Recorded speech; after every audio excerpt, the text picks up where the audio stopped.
తాకట్లో ఉన్న మీ బంగారాన్ని విడిపించి ఆ రోజు ఆన్లైన్ రేటుకి కొంటాం. Sharma gold company. నమస్కారం, సుమన్ టీవీకి స్వాగతం. ముందుగా సుమన్ టీవీ ప్రేక్షకులకు శ్రీ విశ్వావసునామ ఉగాది శుభాకాంక్షలు. ఈ విశ్వావసునామ సంవత్సరం ద్వాదశ రాశుల వారికి ఎలా ఉండబోతుంది, ఏ రాశుల వారికి ఎటువంటి శుభ అశుభ ఫలితాలు ఇవ్వబోతున్నాయి, గ్రహ సంచారాలు ఎలా ఉన్నాయి, అలాగే ఎటువంటి పరిహారాలను పాటించుకోవాలి, ఈ విషయాన్ని తెలియజేసేందుకు మనతో పాటు ఉన్నారు ప్రముఖ జ్యోతిష్య రత్న జ్యోతిష చక్ర వైభవ నిపుణ డాక్టర్ రాళ్ళపల్లి రవికుమార్ గారు. గురుగారు నమస్కారం. నమస్కారం. గురుగారు, కొత్త సంవత్సరంలోకి ఎంటర్ అవ్వబోతున్నాం. మరి కొత్త సంవత్సరం ఎలా ఉండబోతుంది ద్వాదశ రాశుల వారికి అని తెలుసుకునే ముందు గ్రహాల సంచారం ఎలా ఉంది, ముఖ్యంగా 4 గ్రహాలు మనకి ప్రతి సంవత్సరం మారేది, ఈ 4 గ్రహాల సంచారం ఎలా ఉంది, ఎలాంటి ఫలితాలు ఇస్తున్నాయి? శరదిందు సమాకారే పరబ్రహ్మ స్వరూపిణి వాసరాపీఠ నిలయ సరస్వతి నమస్తుతే. సుమన్ టీవీ ప్రేక్షకులకి నూతన సంవత్సర ఉగాది శుభాకాంక్షలు. మెయిన్గా ఏంటంటే ఈ సంవత్సర ఫలితాలు ఇప్పుడు చెప్పుకుంటున్నాం కాబట్టి ప్రతి నెల ఏంటంటే మాస ఫలితాలు చెప్పుకుంటున్నాం కాబట్టి మాస ఫలితాలు చెప్పుకున్నప్పుడు ఏంటంటే రవి 1 మంత్కి మారుతాడు ప్రతి నెల, అలాగే బుధుడు 20 డేస్, శుక్రుడు 20 రోజులు, అలాగే కుజుడు 45 రోజులు, అలాగే శుక్రుడు 20 రోజులు, చంద్రుడు అంటే ప్రతిరోజు ఒక్కొక్క నక్షత్రం మారుతుంటాడు. ఒక మెయిన్గా మటుకు గురువు, రాహు, కేతు, శని అండి. ఈ 4 కూడా ఏడాది పాటు ఇంచుమించుగా ఉంటారు కాబట్టి గురువు ఉన్నారంటే సంవత్సర కాలం పాటు అక్కడే ఉంటారు. అలాగే రాహు ఉన్నారనుకోండి, కేతు 1.5 ఇయర్ ఒక రాశి నుంచి ఇంకో రాశికి మారడానికి పడుతుంది. అలాగే శని ఉన్నారంటే 2.5 ఇయర్స్ మారుతారన్నమాట. కాబట్టి ముఖ్యంగా ఏంటంటే అందుకే ఈ సంవత్సర ఫలితాలు చెప్పుకున్నప్పుడు ఏంటంటే మెయిన్గా గురువు, రాహు, కేతు, శని యొక్క మార్పులు ఏంటనేవి తెలుసుకోవాలి. ముందుగా శని వచ్చేసి మనకి 30వ తారీఖు మార్చి నెల 2025 నుంచే మనకి కుంభరాశి నుంచి మీన రాశిలోకి ప్రవేశిస్తున్నాడు. అదే రోజు ఉగాది అయింది, అదే రోజు శని కూడా మారుతున్నారు. అలాగే రాహు, కేతులు వచ్చేసి మనకి 18 మే 2025. రాహు మారంటే కేతు కూడా మారుతాడండి. అందుకే చూడండి ఎప్పుడు కూడా జాతకంలో రాహు ఆపోజిట్ కేతు ఉంటారు. నవాంశలో తీసుకున్నా కూడా రాహు ఆపోజిట్ కేతు ఉంటారు. ఎవరైనా చేతితోటి వేసి ఇచ్చినప్పుడు మర్చిపోయి రాహుకి పక్కనే కేతు వేయడం, లేదంటే రాహుకి 3 గళ్ళు పక్కన కేతు వేయడం వేస్తూ ఉండొచ్చు తెలియక వాళ్ళకి. సో ఎప్పుడు అలా కాదండి, రాహు ఆపోజిటే కేతు ఉంటారు. ఇంకోటి ప్రతి గ్రహం కూడా క్లాక్ వైజ్ తిరుగుతుంది, ఒక్క రాహుకేతువులు మటుకు యాంటీ క్లాక్ వైజ్ తిరుగుతుందన్నమాట. కాబట్టి రాహుకేతువులు మటుకు ఏనార్థం ఒక రాశి నుంచి ఇంకో రాశి మారుతారు. అతనేమో 18 మే 2025 నుంచి ముఖ్యంగా రాహు వచ్చేసి మనకి కుంభరాశిలోకి వస్తాడు, అలాగే కేతు వచ్చేసి మనకి సింహరాశిలోకి వస్తారు. వీళ్ళిద్దరు కూడా ఏనార్థం పీరియడ్ అక్కడి నుంచి ఉంటారు 18th మే నుంచి.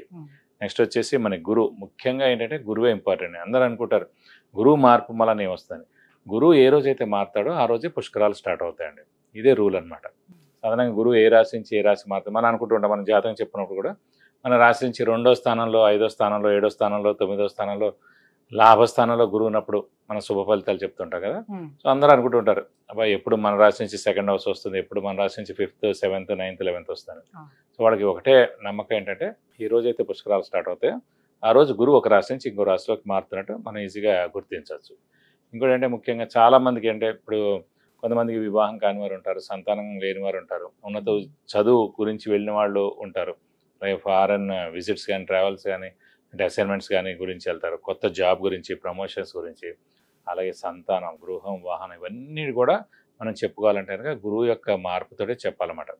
కొన్ని రాశుల వాళ్ళకి లాస్ట్ 2 ఏళ్ళు లేదనుకోండి, ఈ ఏడాది ఉంటుంది. అంటే ఆ ఏడాది వాళ్ళకి 2వ స్థానం కానీ, 5వ స్థానం కానీ, 7వ స్థానం కానీ, 9 కానీ, 11లోకి వచ్చినప్పుడు ఆ సంవత్సర కాలం పాటు. ఓవరాల్ గా అంటే ఈ 4 గ్రహాల మార్పుతోటి దేశవ్యాప్తంగా ఎటువంటి మార్పులు చోటు చేసుకునే అవకాశం ఉంటుంది? ఆర్థిక పరంగా కానివ్వండి, అంటే ఆర్థిక పరంగా ఇవన్నీ కూడా ఎక్సలెంట్గా ఉంటాయి. ఎందుకంటే బుధుడు మెయిన్ వ్యాపార కారకుడు ఎవరికైనా సరే. ఆర్థికానికేమో బుధుడు అవుతాడు, అలాగే గురువు కూడా అవుతాడు. గురువు వచ్చేసి మనకి సంచారం మిథున రాశిలోకి వస్తున్నాడు. మిథున రాశి అధిపతి బుధుడు అండి. సో ఎప్పుడైతే మిథున రాశి అధిపతి బుధుడిని ఈ గురువు కలుస్తాడో, అంటే ఆ మిథున రాశిలోకి వచ్చే సంవత్సర కాలం పాటు ఉంటాడో, సో వ్యాపార అభివృద్ధి ఉంటుంది, దేశాభివృద్ధి ఉంటుంది, అన్ని విధాలు కూడా చాలా బాగుంటుంది. ప్లస్ చాలా మంది అంటే ఇంకా వ్యాపారం విపరీతంగా పెరుగుతుంది, ఎక్స్పోర్ట్ కానివ్వండి, ఇవన్నీ కూడా విపరీతంగా పెరుగుతాయి అనమాట. వాతావరణ పరిస్థితుల్లో ఎటువంటి మార్పులు? వాతావరణం కూడా చాలా బాగుంటుంది. ఎందుకంటే శని కూడా మనకి గురువు స్థానం అయిన మీన రాశిలోకి వస్తున్నాడు. ఇంకోటి ఏంటంటే ఆధ్యాత్మిక కారకుడు శని, గురువు, కేతు కూడా అండి. అలాంటి ఆధ్యాత్మిక కారకుడైన శని వచ్చేసి మనకి గురువు రాశి అయిన మీన రాశిలోకి ఉంటాడు కాబట్టి సో ఆధ్యాత్మిక వాతావరణం 2.5 years పరిపూర్ణంగా ఉంటుందని చెప్పుకోవచ్చు. శత్రు దేశాల నుంచి వివాదాలు కానీ అలాంటి చోటు చేసుకుని అలాంటివి అయితే ఏ ఇబ్బంది ఉండదు, ఖచ్చితంగా ఉండదు. జూన్ తర్వాత నుంచి ఇలాంటి ప్రాబ్లమ్స్ అన్ని కూడా తీరిపోతాయి. కొన్ని రోజులు ఏంటంటే కుజుడు కూడా నీచ స్థానంలో ఉంటాడు అన్నమాట కర్కాటక రాశిలో ఈ మే, జూన్ సమయాల్లో. ఒకసారి జూన్ వెళ్ళిపోయిన తర్వాత నుంచి మటుకు ఎలాంటి ప్రాబ్లమ్స్ ఉండవు దేశానికి మటుకు. గురుగారు, మరి శ్రీ విశ్వావసునామ సంవత్సరం మేషరాశి వారికి ఎలా ఉండబోతుంది? వీళ్ళకి ఈ 4 గ్రహాలు ఎంత సపోర్టివ్ గా ఉన్నాయి? తప్పకుండా అమ్మా. మేషరాశి అనగానే మనకి అశ్విని 1, 2, 3, 4 పాదాలు, భరణి 1, 2, 3, 4 పాదాలు, కృతిక 1వ పాదం, ఈ నక్షత్రాల సమూహంతో మనకి మేషరాశిలోకి వస్తుంది. వీరు మటుకు కొంచెం మిశ్రమంగా ఉందని చెప్పుకోవాలి. ఎందుకంటే మొన్నటిదాకా వీళ్ళకి గురుబలం, శనిబలం, రాహుబలం, కేతుబలం పరిపూర్ణంగా ఉండేవి. ప్రస్తుతం మటుకు గురుబలం తగ్గింది, ఎందుకంటే తృతీయ స్థానంలోకి వచ్చాడు. అలాగే శని వచ్చేసి ఏలినాటి శని స్టార్ట్ అయింది. 30th మార్చి నుంచి ఏలినాటి శని స్టార్ట్ అవుతుంది. కాబట్టి వ్యయ స్థానంలోకి శని వస్తున్నాడు. రాహుని తీసుకుంటే మనకి లాభస్థానంలోకి వస్తున్నాడు, అది పర్వాలేదండి. అలాగే కేతు వచ్చి మనకి పంచమ స్థానంలో ఉన్నాడు, అది కూడా పర్లేదు. సో రాహు కేతుల బలం పరిపూర్ణంగా ఉంది కాబట్టి ఏలినాటి శని ఎఫెక్ట్ మనకు ఖచ్చితంగా, అంటే ప్రస్తుతం వెంటనే స్టార్ట్ అయింది కాబట్టి ఇప్పుడే ఎఫెక్ట్ ఏమి ఉండదు. ఫస్ట్ 2.5 years మటుకు మిశ్రమంగా ఉంటుంది, తర్వాత మటుకు కొంచెం ఉధృతంగా ఉంటుంది. ఎందుకంటే కుజుడికి శనికి అస్సలు పడదు. ఇంకోటంటే మేషరాశిలోనే శని నీచ స్థానం అనమాట. సో కాబట్టి ఆ సెకండ్ ఫేజ్ ఎప్పుడైతే వస్తుందో అప్పుడు శని నీచ స్థానంలో అక్కడ ఉంటాడు కాబట్టి మేషరాశి వారికి అప్పుడు కొంచెం ప్రాబ్లమ్స్ ఎక్కువగా ఉంటాయి. ఇప్పుడు మటుకు ఈ 2.5 years మిశ్రమంగా ఉంటుందని అనుకోవచ్చు. ప్రస్తుతం అయితే మనకి అయితే గడిచిన కాలాన్ని వాళ్ళు స్మరణ చేసుకుంటుంటే బెస్ట్. మే 15 దాకా మనకు ప్రస్తుతం గురుబలం ఉంది కాబట్టి ఈ 2 నెలల మటుకు కొంచెం ఏమైనా బాగా హార్డ్ వర్క్ చేస్తే కనుక ఉద్యోగం విషయంలో కానివ్వండి, వివాహ విషయం కానివ్వండి, సంతానం విషయం కానీ ఇవన్నీ ఏమైనా కూడా బాగా వెంటనే కష్టపడితే కనుక మే 15 దాకా ఛాన్స్ ఉంది. ఒకసారి గురుబలం తగ్గిపోయిందంటే కనుక బాగా కష్టపడితే కానీ పని అవ్వదు. ఇప్పుడు వెంటనే అవ్వడానికిను ఒక 6 నెలలు ఏడాది తర్వాత అవ్వడానికి చాలా తేడా ఉంటుంది. సో గురుబలం ఎప్పుడైతే ఉందో లాస్ట్ ఇయర్ అంతా కూడా ప్రతి మాస ఫలితంలో చెప్పుకుంటూ వచ్చేవాళ్ళం మేషరాశి వాళ్ళకి. గురుబలం ఉంది, శని బలం ఉంది, రాహు బలం ఉంది, కేతు బలం ఉంది. కాబట్టి ఏంటంటే వాళ్ళు అంటే వెంటనే వాళ్ళు కనుక పని స్టార్ట్ చేసిన, హార్డ్ వర్క్ చేసిన తప్పకుండా వాళ్ళకి పనులన్నీ జరిగి ఉండేవి. కొంతమంది మ్యాక్సిమం చాలామందికి జరుగుతూ ఉంటాయి, కానీ కొంతమంది బద్దకించేవాళ్ళు, తర్వాత చూద్దాం అనేవాళ్ళు, మనకేం ప్రాబ్లం లేదు మనకి ఆటోమేటిక్గా జరుగుతుంది అనుకున్నాం. అలాంటి వాళ్ళకి మటుకు గురుబలం మటుకు కొంచెం ఇబ్బంది పెడుతుందన్నమాట. అది డిలే అవుతుందండి. ఏదైనా సరే ఏది జరగక మాందండి, ఖచ్చితంగా అన్నీ జరుగుతాయి.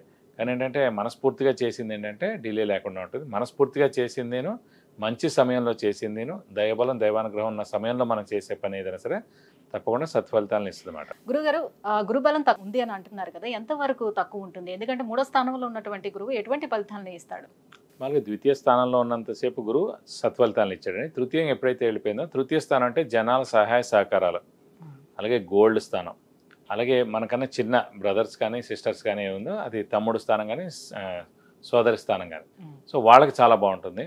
అలాగే జనాల సహాయ సహకారాలు ఉంటుంది. కానీ గురుబలం మటుకు మనకు 50% ఉన్నట్టన్నమాట. సో 50% లేనట్టే. కాబట్టి బాగా కష్టపడితే కానీ పనులు జరగవు. ఇంకోటి ఏంటంటే మేషరాశికి యోగకారకుడు, భాగ్యాధిపతి, యోగకారకుడు, లక్ ఫేవర్ చేసే గ్రహమే గురువు అండి.